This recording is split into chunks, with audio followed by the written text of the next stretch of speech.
ناس كتير أول ما تسمع كلمة روماتيزم على طول تتخيل شخص كبير في السن، لكن الحقيقة اللي ناس كتير ما تعرفهاش إن الأطفال كمان ممكن يجيلها روماتيزم، وأحيانا الطفل يفضل يتعب شهور والأهل فاكرين إنه مجرد إرهاق أو دلع أو نقص فيتامينات.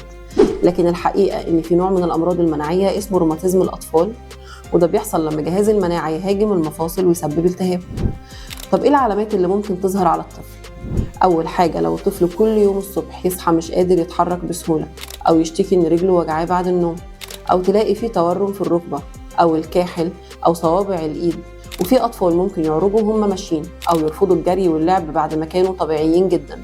في أطفال صغيرة أصلا ما تعرفش تعبر عن الوجع، فتلاقي الطفل طول الوقت عصبي أو بيعيط لما يتحرك أو دايما عايز يتشال.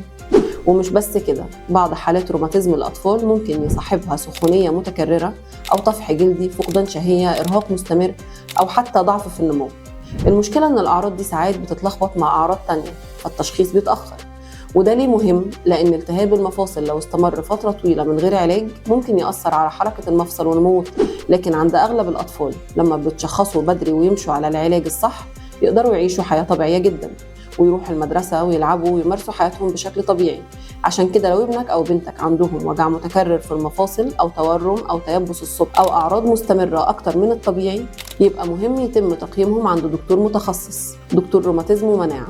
ما تستهونوش بأي عرض مستمر عند الطفل. لو عندكم أي سؤال عن روماتيزم الأطفال اكتبوه في الكومنتات وهنرد عليكم.